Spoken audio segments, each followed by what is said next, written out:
Hello, everyone, and here we are back at the Suzie Wokabi podcast. My next guest is just somebody who I admire so much. You don't understand. She's somebody I've looked up to for very, very many years, and I'm so glad to introduce her, the amazing, the incredible, the beautiful Gina din Kariuki. Thank you, Suzie. Thank you for having me. Thank you so much I'm for... so excited to just share this time with you. Thank you for being here. You know, time is such an important factor in our lives. We know this. And when we share time, it is beautiful because you don't get it back. So Yes, I'm very, very happy. Absolutely. And I'm going to go back into why I admire you so much. Your career has been extremely impressive.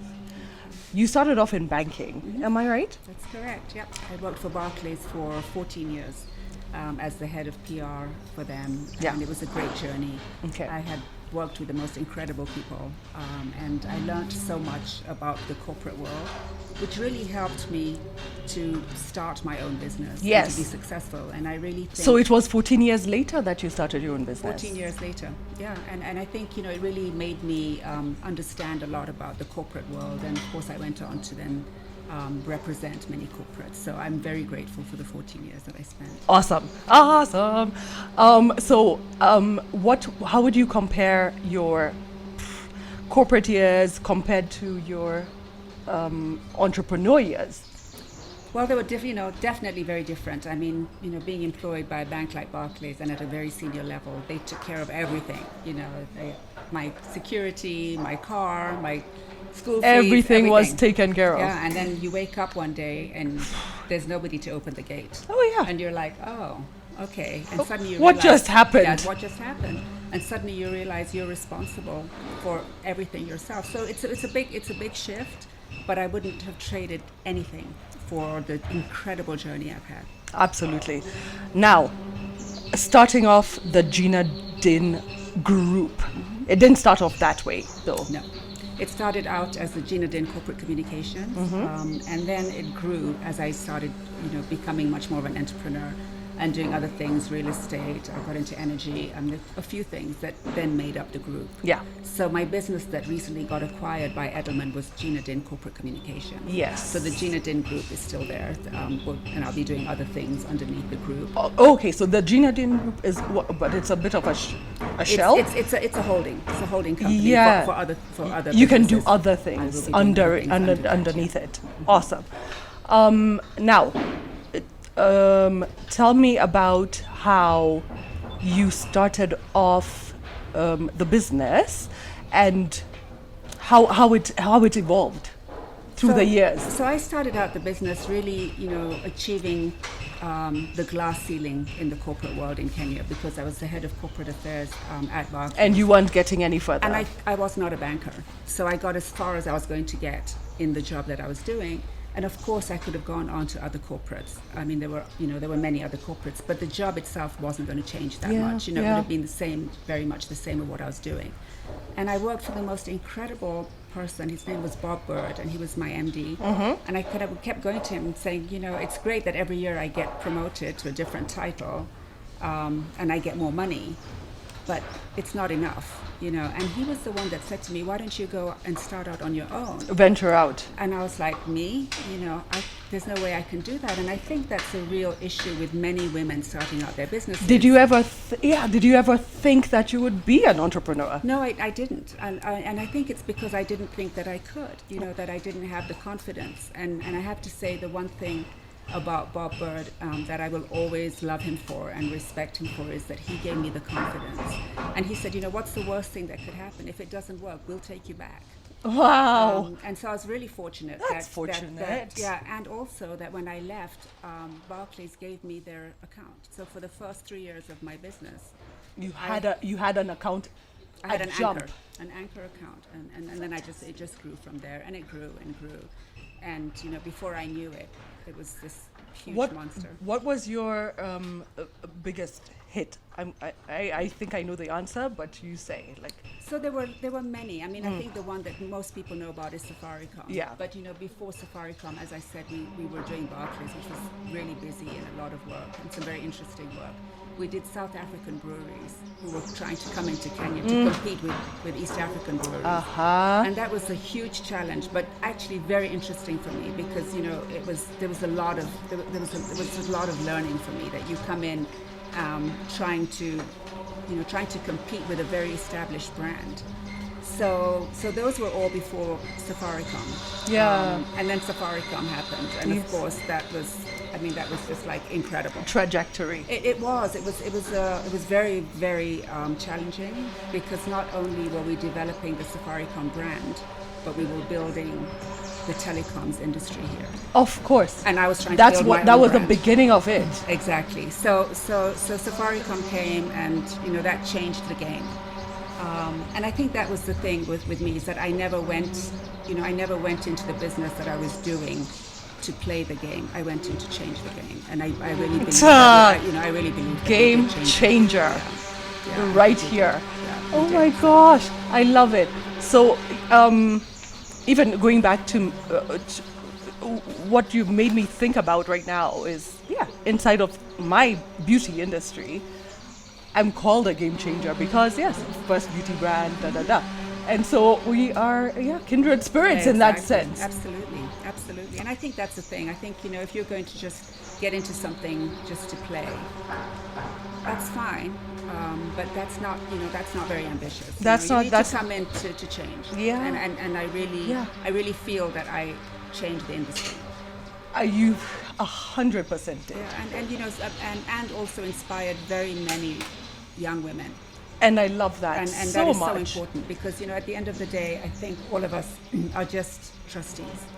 We're holding this space. Yeah. And we have to send the elevator back down to bring the younger ones back. Exactly. And then there's so much of, they don't know that for sure they can even do anything for themselves. But nor did we. We didn't, and then we jumped in. And also I think a lot of people just assume that somebody else's story is always better than theirs. Yeah. We'll look at people that have created great things or have done great things. Yeah. And we'll say, oh, it was easier for them, or they did this, or it was easier. They had a better background. Exactly. And I think for me, it's actually, that's a sense of insecurity on our part, in that we will always give excuses of why we can't be. Yeah. And so that's really what I've learned, is that we always assume somebody else's journey is better because they got help, because they did this. But actually, it's because we're insecure in ourselves that we don't think we can. And of course, Do you we believe can. in the imposter syndrome? Of course. Do you have it? I think I did. I have it still really? now. Okay, you and I need to talk about it. Every day. Really? I'm waiting for people to tell me that, oh my, you've been caught. Nope, you can't do this.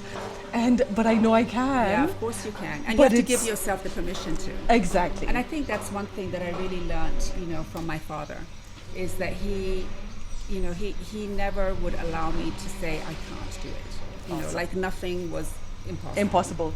And so I'm very grateful that I had the most incredible mentor. Speaking of your father, our parents knew each other. That's right. We come from a similar space in Nanuki. Absolutely. So my parents were not from there, but then they got married there. And They came home. when we were in the States for all these years, that's where they bought land and went to retire. And it's like Nanuki just means so much to them. And then you, So much to me too. that's your so much to me. I was born there, went to school there. It's where when I say home, that's still what that's you still think where I of. think of home. Because a lot of people that I grew up with still live there. Sportsman's Yeah, Arms. Sportsman's Arms is still there. It's my very magical childhood living there. Both my parents are buried there. So, there's a lot for me there. Yes. And there's something very special about growing up in a small town. It's like a small community, like everybody's related to each other, Everyone knows each other. Everybody knows each other. I mean, Well, now, when's the last time you were there? not long, maybe last year. how much has it grown? Well, also? there was just no traffic when I was there. When I still lived there, you know, there was no. And now there's suddenly it's a very busy. It's a busy you little know, town. It's very very busy. It's much bigger. I love it so much. I still love it, you know, and I mean, I think the crazy thing about, you know, living in a small town is that everybody knows everything about you. Yeah. Like literally Yeah. everything. Everyone knows Gina didn't. Not only that, like because they knew you before you were born. I mean, Yeah. growing up, like the first time you go and buy your sanitary pads, like it's announced to the club, you know, like you're not going to believe it, you know. So it's like, yeah, I mean, Yeah. there's She's matured. She's mature, she's bigger. Oh my god. I love it. So, but I love it. I love Nanuki, and it's always going to be very special to me. And Deep inside your heart. deep inside my heart, and I was born there, and I've built a hospital wing there, you know, in where I was born. Did you? Yeah. So there's a DIN wing, which is for mothers and very small babies, because my daughter was premature. Oh, was she? And I went into labor in Nanuki, and there was absolutely nothing there, like no incubator, nothing. Wow. And so we had to drive to Nairobi in the middle of the night, and you know, and I was In an ambulance? no, with a really close friend of mine actually who drove me. Bless her, she was incredible. But my daughter was very sick and almost didn't make it. But I would sit in the hospital, in Nairobi Hospital, watching her in the incubator, and I was doing a deal with God, and I'm like, okay, you know, what do you want me to do? And then I just felt very drawn to building this hospital wing in Nanuki at the district hospital. And so we put in incubators and we put in beds for mothers. And so there's a beautiful part of me, and part of, you know, the reason that my daughter is fine is because she got such great help. And so many babies have been saved. That is such a beautiful story. And the Honorable Raila Odinga came to open it. And the first nice. little baby that was born there is named Tinga after him. Oh, So, awesome. So we had a beautiful day. Well, And, we you just know, talked before, and we said the next time I'm going to Nanuki, we're going together. I'm coming. Okay. You're not leaving me. Done. Okay. Now, speaking of babies, you have two beautiful children, Natalia and Nate. Then, Yes. who's Nate? Do you have a Nate? Like I have a Nate And also. we call him Nate too. Yes, I do. I have two incredible young adults. Talk about them a bit. Natalia is finished her studying at Oxford. She has a PhD from Oxford. She's now a professor at Warwick, teaching English literature, 16th, 17th century travel writing. She's Dr. Natalia She Kariuki. is, and I can never get enough of hearing it being said. Oh, Because I'm so proud of her. You but are, She, but you she are. she's just my best friend. I know. We're very close. We have a great time together. She's a very gentle spirit. She is. And is a very, she's just always smiling. You know. She's sweet as pie. Yeah, her smile just lights up the room. So she's doing great. And then I have Nathan. Yes. Who is honestly. I think lovely. you dote on him a lot. If I must, and if I've He's seen the you, baby. I've seen you around each other. It's a very doting relationship. Yeah, no, we're close. We're really close. And Nathan is doing his second degree in football management. Second degree. Yeah. Hey, so maybe he's gonna manage my boys. You never know if they're footballers. You Oh need no, to oh no. connect them. Maceo asks me if I call him Maceo because of Messi. Oh. Like they're obsessed with Well, soccer. Nathan is amazing with young kids. So when he's here, and he'll be here next month, you need to get them together. Oh, absolutely. And to do that, yeah. But Yay. they're so yeah. They're both. I'm very proud of those two. I know. And I know. I spend as much time as I possible. possibly can with And they're out and about in all sorts of countries all the time. Like you guys are all over the place. Yes, we are. And your lovely husband is He's a pilot. He drives a plane. Yeah, he's a pilot and has been for many years. And we've had, lots of wonderful trips. Yeah. Traveling. We all love to travel. You had to take a luckily, trip last We what? did, When? yes. 2 weeks ago. We were in New York and London. Can you just mention what your experience was? Well, the flying part, the traveling part, and the airport part was all fine. It was all actually normal. Luckily, everyone was wearing masks. It was very well organized. The airlines were amazing. New York was really sad. You it was said. it was a real shell of what it used to be. Gosh. There was a lot. And that is one of my stomping grounds. Mine too. And suddenly New York was very dead. A lot more homeless people around. A lot of sadness. Like you could feel the heaviness and the trauma of what they've been through. It was very sad, very, very sad. And London seemed like it was coming back to life a bit. But yeah, I think that the whole area around travel is going to change dramatically. The flights were very, very low. The numbers were very small. And talking to the cabin crew on all the sectors that we went, and their worry for their lives and for their jobs, just made you realize how much the pandemic has hit the world. Has hit the world. Has hit the world. And this is, I'm torn. Like, is this literally still the beginning, and it's still gonna get worse? I don't think so. I do think that I would love to think and hope and be optimistic that we have been through the worst. Yeah. Looking at New York, they're definitely recovering. And when you talk to people compared to what it was to what it is now, so clearly it is getting better.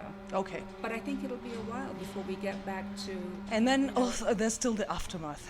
There's the aftermath, the lost jobs, the businesses. But we can't go around this. We have to go through it. Yeah. And I think that's the thing for even people that have smaller businesses, is being creative about what we're going to do. Being able to realize that we have to pick ourselves up. Sure. And we have to face it. Yeah. And look at it in the eye. So, your business. Tell me about the acquisition. So my business is 23 years old. It was really time that I wanted to spend doing other things, because don't forget, the 23 plus the 14 at Barclays was a long time in the PR field. That's a long time. It was a long time. And to be honest with you, a lot of the space around in Kenya was pretty much same old. And really, for us to get to the next level, we needed to bring in global expertise. Yeah. And so we'd been approached several times from some of the major PR for acquisition. For acquisition, or mergers, or whatever it was going to be. But then we started talking to Edelman, who are the largest in the world, about 2 years ago.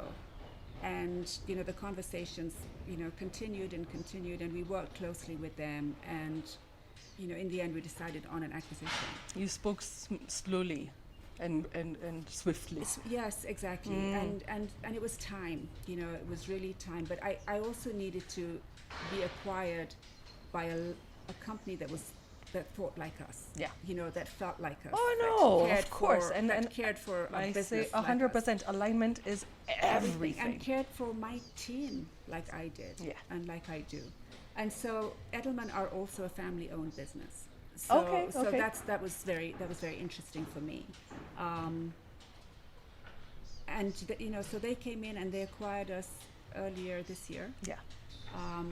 So I haven't really had time to kind of settle from that acquisition, then Corona, then all that. So all that has happened, but I'm absolutely loving, because I stay on with You're Edelman, on the board? as an advisor for Africa, which is really interesting. And so I'm able to look at a lot of the big picture stuff that they're doing on the continent. Good. And you can manage it in a way. And I don't have to be there all the time, which is great. Which is the best. So I have a lot more time. I can spend time with lots of people that I really haven't been able to spend time with because I've been so busy. Yes. But I'm able to have the global conversations in the PR industry, and that is so important. It's so important, especially now in the whole area of being of a diverse companies. We have to get more African voices speaking. We cannot have industries where the black voice isn't being heard. We cannot have businesses. Did I read that? Okay, so wait, you're expanding inside of Africa? right? That's right. Yeah. In the group. So Edelman are expanding in Africa. So there's Nigeria. Nigeria, South Africa, but they've done a lot of work in Ghana, in Dakar, in Senegal. Nice. But I hope that I can help them on that journey, because I really think that people need to have an African voice. Absolutely. You cannot grow on the continent without having African voices. There's just no way. And they recognize that. Good. And it has to be, according to the cultures and the countries that we are 52 countries. We're 54. And we're all different. We're very different. We're very, very different. And that's and why people don't understand that people internationally. Don't understand that. No, and I think the other thing is the PR industry worldwide is very, very white. So, for me, I think that's a real challenge, and I think that we need to start seeing, and I've been to very many award ceremonies around the world, because I've won a lot of awards for PR, a lot. And so I've been to award ceremonies need to revisit that in Istanbul and in Barcelona and the States, and all sorts of places. And very often I was the darkest person there, which gave me some kind of an indication of actually the PR industry worldwide is not as diverse as it should be. Like you're black. I guess. And you're not. Oh my God. So for me, I'm really keen on trying to help globally the industry to say, come on, guys, let's get the numbers up. Let's get more people. If your consumers are going to be black people, as the PR industry, we can't be telling them what they want. They need to be telling us what they want, and we need to be speaking the same language. Yes. So there's a lot around that I'm very interested in. And all the billboards can't have a blonde, blue-eyed girl. No.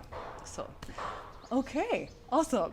I think I got that covered. Now, please, I need to cover also who these incredible people around the world that you've met that I don't even understand. I've met lots of wonderful people. Okay, one is there. Yeah. Okay, he's your friend. He's your friend at this point, right? He's just a very good person. He's just a very nice man with incredible emotional intelligence. He's really a super kind, just wasn't the sort of person that you'd think had been in the office that he's been. Yeah, because he was definitely for his 8 years.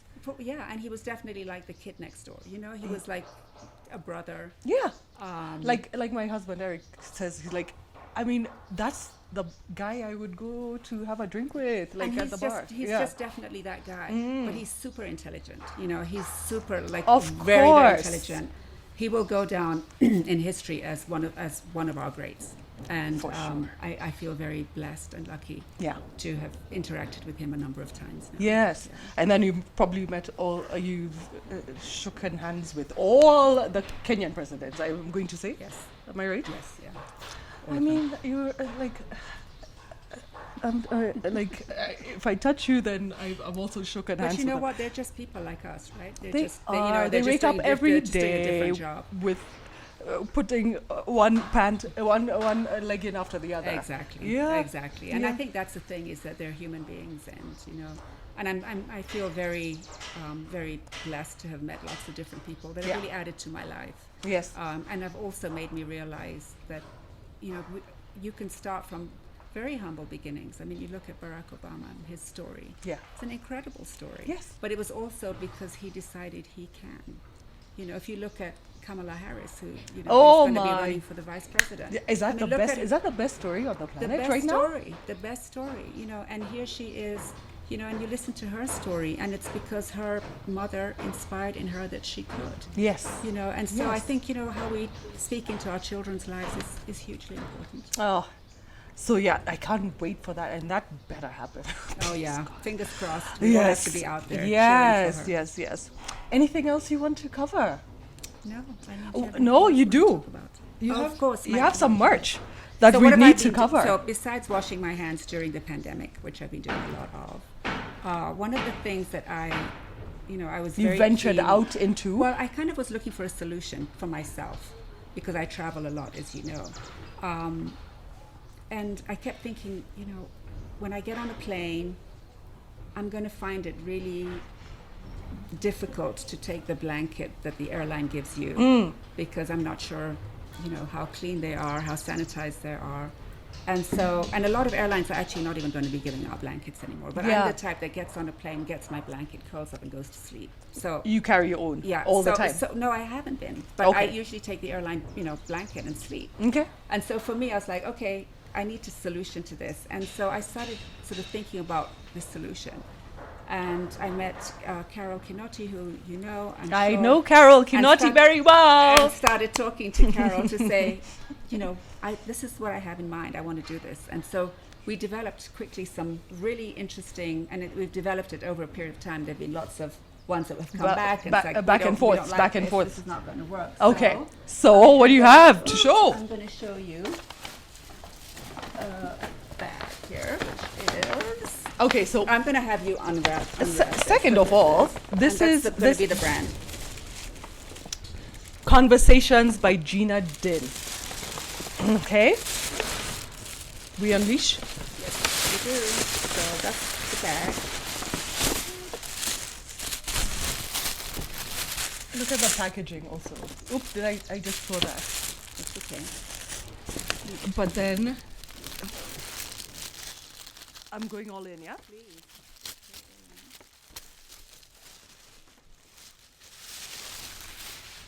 And so, this is the little bag that you carry your masks in, because you're going to need to change your masks regularly on the flight.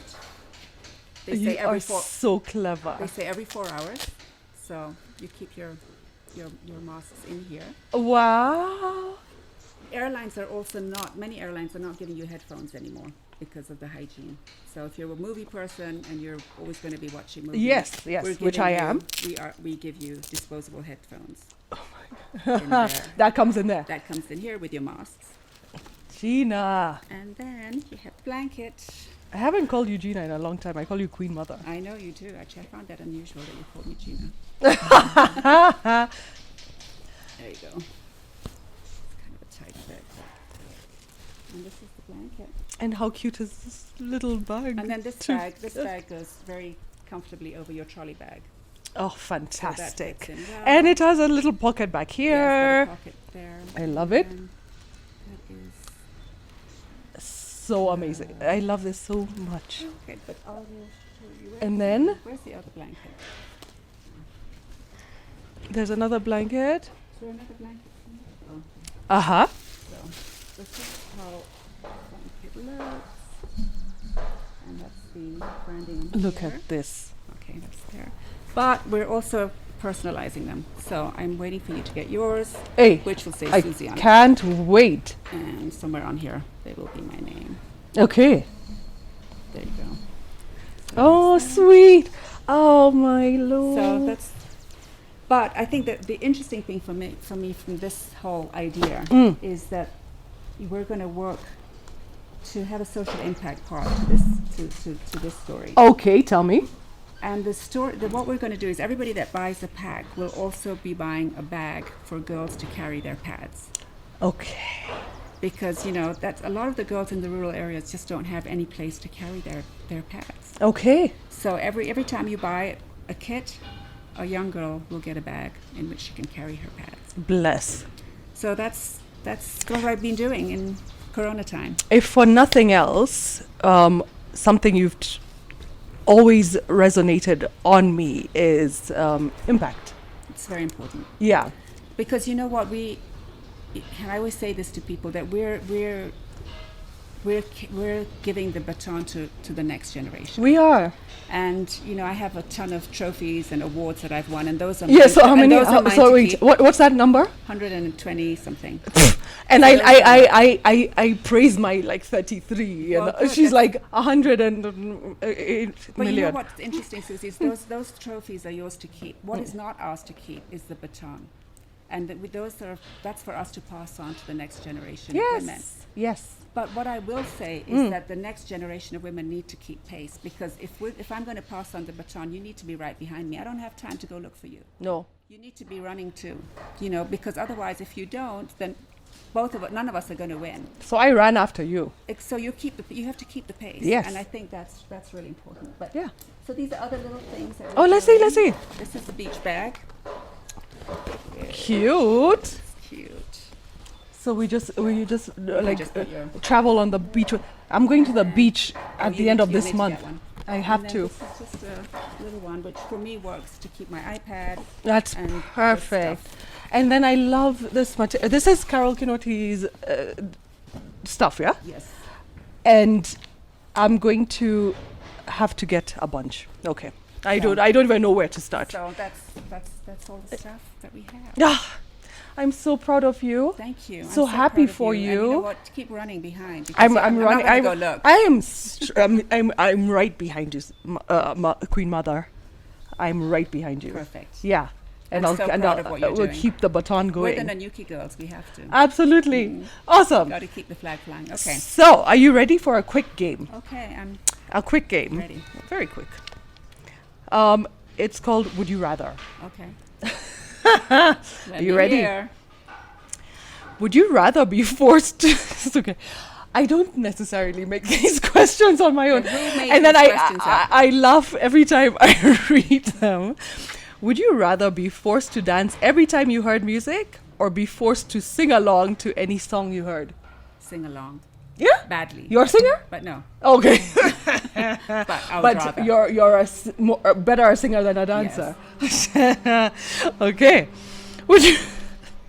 Would you rather be an average person in the present or a king or queen of a large empire 2,500 years ago? Oh, present for sure.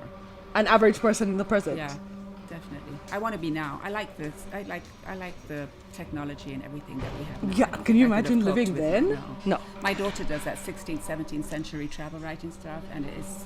Do you it's even like watch those like period she pieces? gives me stuff to read, and it sounds like no. I'd rather now. Me too. Okay.